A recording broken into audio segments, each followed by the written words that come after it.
What are we doing every morning? We just read. What are we reading? The Bible. What version of the Bible or what time is it? It's time for ASD, ang salita ng Diyos.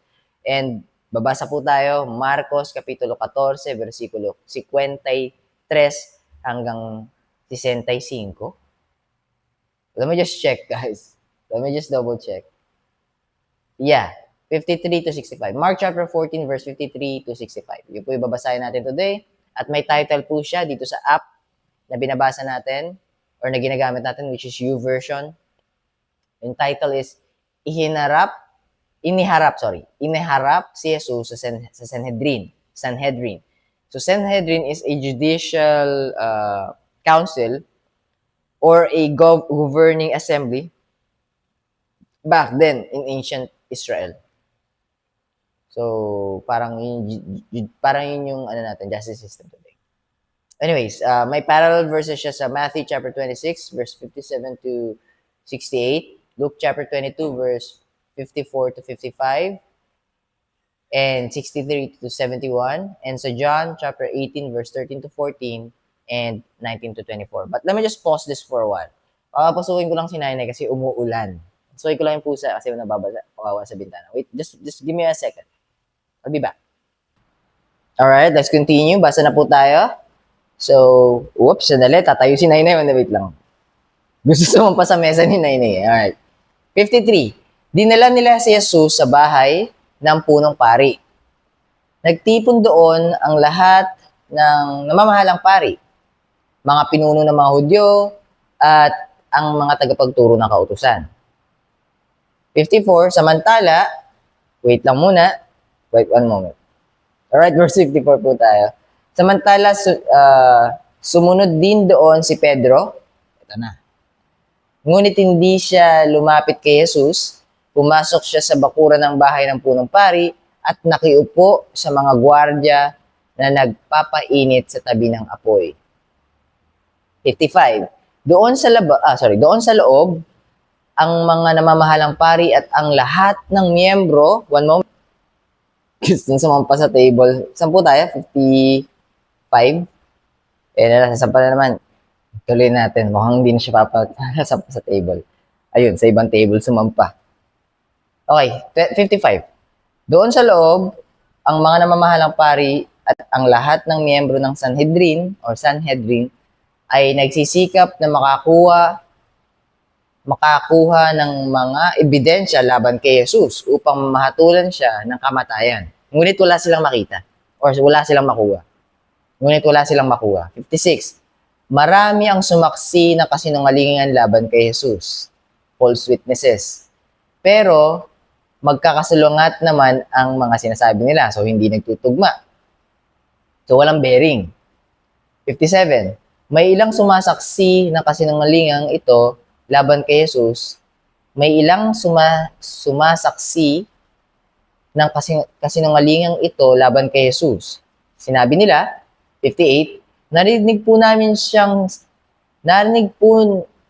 sinabi niya, gigibain ko ang templong ito na gawa ng tao at sa loob ng 3 araw ay magtatayo ako ng ibang templo na hindi gawa ng tao. Kumbaga parang mini-scope, nagdadagdag, nag-a-add. 59. Ngunit hindi rin magkakatugma ang sinasabi nila. So, walang makuhang substance yung gustong magpataw ng parusa. So, 60. Tumayo sa gitna ang punong pari, the high priest, si Caiaphas. Tumayo sa gitna ang punong pari at tinanong si Jesus, wala ka bang may sasagot sa mga paratang na ito laban sa'yo? 61. Ngunit nanatiling walang imik si Jesus at hindi sumagot. Kaya tinanong siyang muli ng punong pari. So, nung sa paratang, wala ka namang sasabihin. Pinaparatangan ka nila. Hindi siya sumagot. Kasi alam na hindi totoo. Pero tingnan niyo po ito mangyayari. Kaya tinanong muli ng punong pari ni Caiaphas. Tinanong siya muli ni Caiaphas ng punong pari. High priest. Kaya tinanong siyang muli ng punong pari, ikaw ba ang Mesayas, ang anak ng kapuri-puring Diyos? 62. Sumagot si Jesus, "Ako nga siya. At makikita ninyo ang anak ng tao na nakaupo sa kanan ng makapangyarihang Diyos. At makikita rin ninyo siya sa mga ulap na paparating dito sa mundo." Second coming yung tinutukoy. Pero tingnan nyo ito Sa paratang, false statement, hindi nag-abide si Lord doon. Meaning, it's not true. I'm not gonna say anything about it because it's not true. But when you mention the truth, and when you declare and you ask me about the truth, provide a true statement, then I will respond. Because I am the truth. I am the way, truth, and the life. No man comes to the Father but by me. So, nung katotohanan na yung tinatanong nung punong pare, sumagot na si Jesus. So, dun pa lang, they know that He's not lying. He's not lying. 63. What I mean He's not lying doon sa panahon na yun, ibig sabihin, yung kung ano yung nasa isip niya, nasa puso niya, puro. Meaning walang halong bahid ng malis, walang halong bahid ng evil intent. Kasi they know in their hearts, once He said it, He's about to die. But He still said it anyways. Not being afraid and not trying to lie because He's going to lose His life. Not protecting His life because He's offering His life willingly for the sake of you and me. And the people back then, the high priests and those Pharisees surrounding or round about God, round about our Lord Jesus Christ, they want, at least most of them, because some of them is still fighting for the life of our Lord Jesus Christ. But most of the Pharisees, including the high priest, wants Him dead. Because they were afraid of His authority. They were afraid that they will not live a comfortable life anymore. They are afraid to lose their power and position. And they want to eliminate the one that will cause that from them or will take away those things from them, from their hands. Alright, 63, nang marinig ito ng punong pari, pinunit niya, he rent his clothes, pinunit niya ang kanyang damit sa galit at sinabi, hindi na natin kailangan ng makasaksi. 64, narinig nyo na. Mali po ako pagkakabasa. Narinig ninyo ang paglapastangan niya sa Diyos. Ano ngayon ang hatol ninyo? You've heard His blasphemy against God. Because God is one in their eyes. At least that part, they got it right. Someone who claims to be God spitting blasphemies or saying blasphemous words towards God. And the punishment for that is death in their minds. Actually, in God's mind as well. In God's eyes, in God's standard. They're right about that. But one thing they haven't seen is they're actually standing in front of God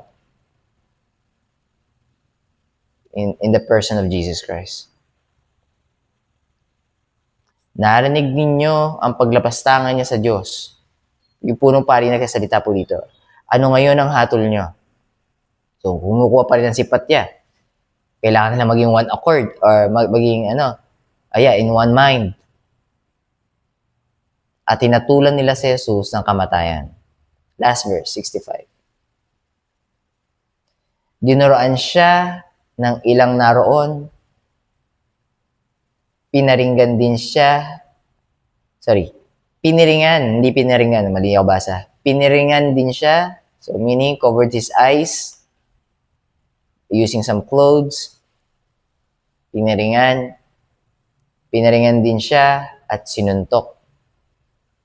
At tinanong, sige nga, hulaan mo kung sino ang sumuntok sa iyo. So, mocking. So, they're mocking him. Imagine this, They are Jews. O ye,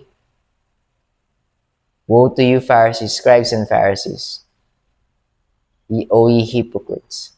Ye hypocrites. Imagine niyo, banal-banalan sila doon, Tapos duduraan nila yung isang tao. Tapos susuntukin. Tapos gagawin katatawanan. Sino sa amin sumuntok? Diyos ka ba? Sino sa amin sumuntok?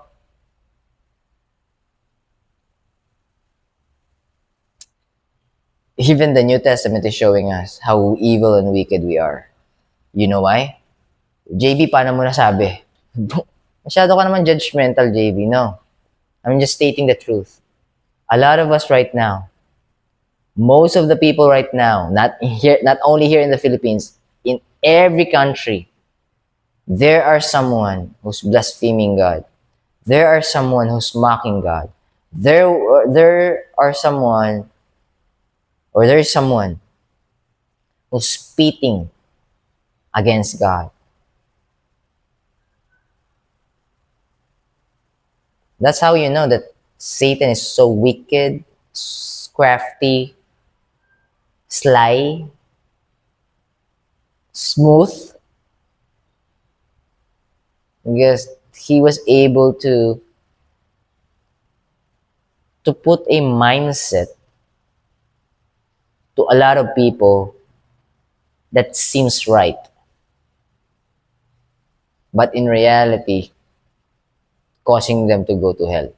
Anyways, we're all bound to hell. We are all bound to hell. No one's excuse. God just made a way for those believers to be with Him in heaven or in His kingdom. So tuloy ko po yung pagbabasa, 11 minutes. At ulitin ko po sa verse 65.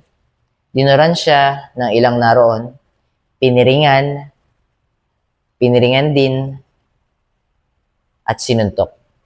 Piniringan din siya at sinuntok. At tinanong, sige nga, hulaan mo kung sino ang sumuntok sa'yo. Pagkatapos, kinuha siya ng mga gwardya at pinagbubugbog. Feeling nila, tanga yung ginawa nila. Pero ano yun, ang ibig sabihin, hypocrites eh. Hypocritical eh. Alright, ipapapako mo na rin sa krus eh. Papatay mo na rin eh. Anong sense nitong maging demonyo ka? Sinasabi mo, para sa mahirap yung ginagawa mo. Na tinuturo mo sa kanila yung kautusan, yung mga punong pare. Yung punong pare tsaka yung mga natuturo ng kautusan. Kasi nandoon sila eh. Hinahayaan lang nilang mangyari yan. So nangibabaw yung Pharaoh's hardened heart. Eh, parang natutuwa pa sila dun eh. O yan, buti nga sa'yo. Kulit mo Ayaw mo sumunod sa tradition namin Ayaw mo magpailalim sa authority namin Gusto mo kami magpailalim sa authority mo O yan, ikaw ngayon authority. O yan, binubugbog ka ngayon. Nakikita mo? Bakit ko sinasabi to? Ba't ko binibigyan diin ito? Kasi nangyayari din yan ngayon. Ang malupit, wala silang New Testament. Kumbaga, mas masahol tayo. Mas lumala pa. Kasi wala silang New Testament. Ginagawa pa lang yung sinusulat, pa lang yung kinikreate pa lang. Yung New Testament dito. Meron sila Tanak, tsaka Torah, tsaka Tanak. Nasa disadvantage nga sila. Kaya mas masahol tayo. Kasi, kumpleto na yung libro. Kumpleto na yung salita ng Diyos. Ihinain na sa atin. But we're still spitting on Him, mocking Him, hurting Him. O JB, paano yung hurting Him? Going against God, we're grieving Him. Oh, Jerusalem, Jerusalem, if you only know. Kung alam niyo lang yung gagawin ko para sa inyo. Ito malupit. Maraming tao ngayon nadidinig na kung ano yung ginawa ng Panginoon. Pero dahil it seems not true or it seems not right in the flesh, they couldn't accept it. Pero okay lang yun. Paano ko nasabing okay lang yun? JB, paano mo nasabing okay yun? Alam na ng Lord. Alam na ng Diyos kung sino yung maniniwala sa Kanya at kung sino yung hindi hanggang sa huling hininga. Alam niya na kung sino yung nawawalang tupa, alam niya yung kung sino yung mga yan, alam niya rin kung sino yung mga tupa, yun yung ginagamit niya as a salt and light para doon sa nawawalang tupa. Alam niya rin kung sino yung mga kambing, mga goats. Yung tupa, kasama po doon yung mga nawawalang tupa, kasi yung pa rin yung description, tupa pa rin yun. Ibig sabihin, nawawala lang, meaning astray and lost and not, ano tawag doon, yung walking in the wilderness, sa kawalan.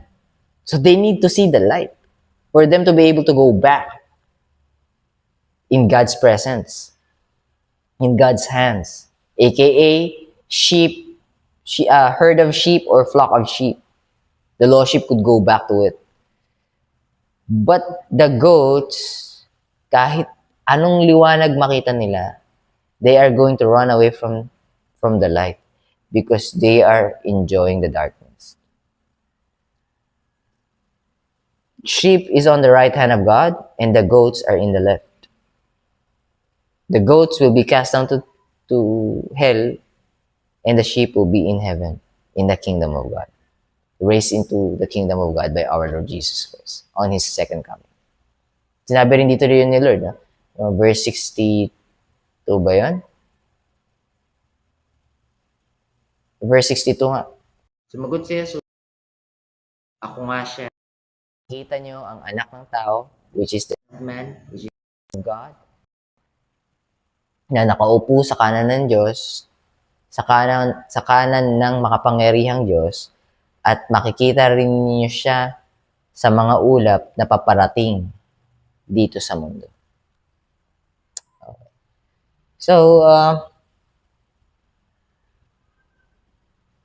basahin niyo lang po ulit kung medyo hindi nag-sink in or kung medyo nalito kayo. Pero dito pa lang, medyo damang-dama ko. Kaya lang, di ko naman pwedeng ilagay yung sarili ko sa sitwasyon nyo.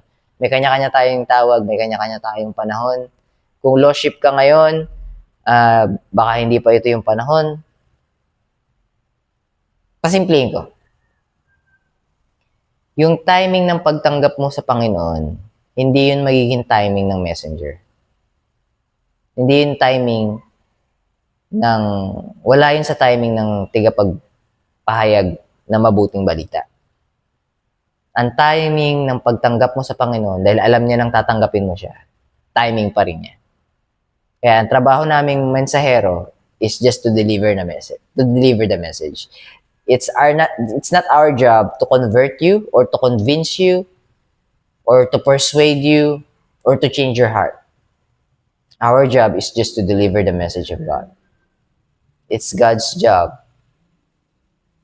to embrace you, to make you feel His presence, to make you feel the warmth of His presence, and to comfort you.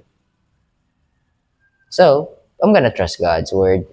Kaya yung mga binasa natin ngayon, alam kong hindi babalik sa Kanya ng walang kabuluhan o hindi babalik sa Kanya na hindi na nagawa yung purpose. So yeah, kita-kita tayo last part bukas ng Mark chapter 14 or Marcos kapitulo 14. So, 2 chapter pa and then moving on tayo sa Luke. So, matagal-tagal pa to, siguro mga 2 months pa sa Mark. Bababad pa tayong 2 months sa Mark. And we will be seeing a lot of great things and a lot of reminder coming from God. So God bless you. Keep safe. I'll be seeing you tomorrow. Bye for now.